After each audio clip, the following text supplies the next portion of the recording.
Assalamualaikum dan salam sejahtera. Saya Muhammad Izzuddin bin Mahrib bernombor matriks 20 DPM 19F1039 yang mewakili kumpulan saya iaitu Kumpulan Inovasi Makanan dan Minuman dengan produk yang kami hasilkan iaitu Greeny Milk.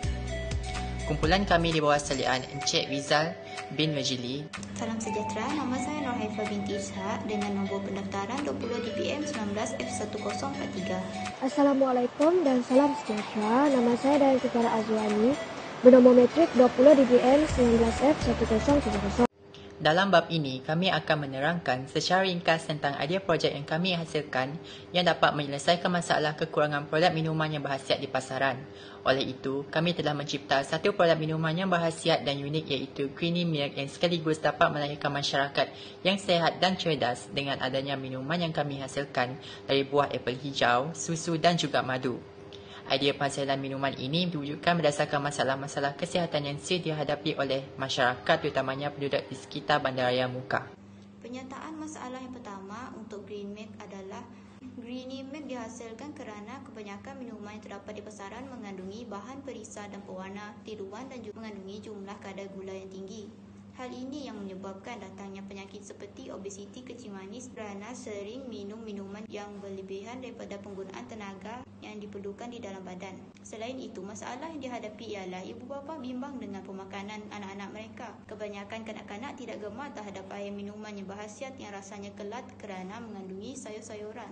Hal ini yang akan menyebabkan anak-anak mereka senang untuk jatuh sakit dan demam kerana tidak mengandungi tenaga dan vitamin yang secukupnya di dalam badan. Akhir sekali, produk minuman yang berkhasiat agak terhad di pasaran. Hal ini sering dihadapi oleh penduduk Mukah kerana mereka merasakan kurangnya produk minuman yang berkhasiat yang dapat menepati cita rasa. Untuk objektif projek kami, yang pertama adalah untuk menilai dan membagi taraf pemakanan penduduk di sekitar Mukah. Seterusnya, kami juga ingin mempromosi amalan pemakanan sihat di kalangan penduduk dan juga menggalakkan penduduk di sekitar Mukah untuk mengambil minuman yang mengandungi zat nutrisi yang baik. Bagi skop projek pula, sasaran utama kami adalah untuk penduduk di sekitar Mukah yang berumur 4 hingga 60 tahun ke atas. Hal ini kerana inovasi produk minuman jus yang berkhasiat yang kami hasilkan ini dapat membantu untuk mencapai tahap kadar kesihatan yang baik sekaligus dapat mengurangkan risiko daripada dijangkiti sebarang jenis penyakit. Di samping itu, dengan wujudnya produk minuman yang berkhasiat untuk masyarakat akan membuatkan mereka lebih bertenaga dalam menjalani kehidupan seharian mereka. Untuk reka bentuk projek kami iaitu Greeny Milk, produk yang telah kami hasilkan mengandungi bahan yang berkhasiat tinggi sesuai dengan permintaan masyarakat di sekitar Mukah. Untuk kaedah pembinaan projek kami telah mengenal pasti masalah yang dihadapi oleh penduduk di sekitar Mukah.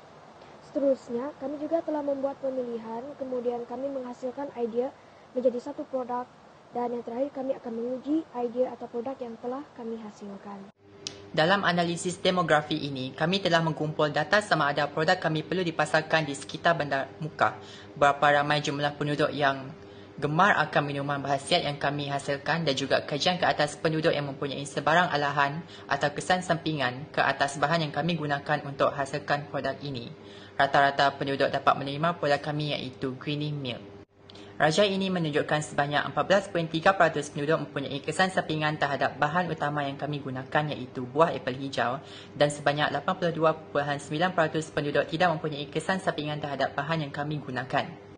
Rajai ini menunjukkan sebanyak 88.6% penduduk bersetuju agar produk ini dipasarkan manakala sebanyak 11.4% penduduk tidak bersetuju. Rajai ini menunjukkan sebanyak 82.9% penduduk telah menjawab ya dan sebanyak 17.1% telah menjawab tidak kepada air minuman yang berkhasiat. Bahagian bahan mentah adalah untuk apel. Apel boleh diambil untuk sarapan pagi, tetapi jika pelanggan yang mempunyai masalah kesihatan disarankan untuk tidak mengambil minuman ini semasa perut kosong. Sebiji apel adalah mengandungi 100 gram mengandungi 86 gram air, 0.2 gram protein, 0.2 gram lemak, 13.5 gram karbohidrat iaitu gula buah, 1.2 gram serat makanan dan vitamin C dan 110 mg kalium. Bahan yang kedua adalah madu. Madu sangat sihat apabila digunakan dan mempunyai 100% kalori kosong. Dalam air minuman Greeny Milk ini tidak menggunakan banyak madu kerana rasa manis daripada buah apel yang semula jadi. Satu sudu besar madu mengandungi 64 kalori. Untuk bahan yang terakhir ada susu segar. Susu segar telah diterima secara universal sebagai terbaik sumber kalsium untuk kanak-kanak dan orang dewasa. Dengan kandungan bahan-bahan nutrien seperti protein, vitamin A, B1, B2, B12 dan D, potasium dan magnesium. Jika pelanggan mempunyai masalah intoleransi laktosa iaitu alahan kepada susu lembu, pelanggan yang mempunyai alahan kepada susu lembu boleh kurangkan pengambilan air Greeny Milk. Seterusnya adalah cadangan penambahbaikan untuk produk menetapkan harga produk berpatutan. Produk Greeny Milk juga turut boleh diperolehi dengan harga yang sangat berpatutan. Harga yang dianggar adalah dalam RM3 sehingga RM5. Sekian, terima kasih. Sebagai kesimpulan, bab ini menerangkan bagaimana proses penghasilan minuman berlaku dari segi kaedah pembuatan bahan yang digunakan serta kaedah penganalisis data yang berlaku. Kajian mendapati bahawa penghasilan pembuatan minuman yang berkhasiat tinggi dapat memberi manfaat yang baik kepada golongan muda sehingga golongan tua. Hal ini merupakan salah satu kaedah yang dapat menarik minat penduduk di sekitar kawasan muka untuk mengamalkan pemakanan yang sehat. Berikut merupakan proses penghasilan produk. Langkah yang pertama ialah sediakan bahan seperti buah apel hijau, madu dan juga susu. Seterusnya, masukkan ke semua bahan tersebut ke dalam mesin pengisar. Setelah siap dikisar, masukkan adunan tersebut ke dalam bekas yang bersesuaian. Dan inilah hasilnya. Itu sahaja dari kumpulan kami. Terima kasih.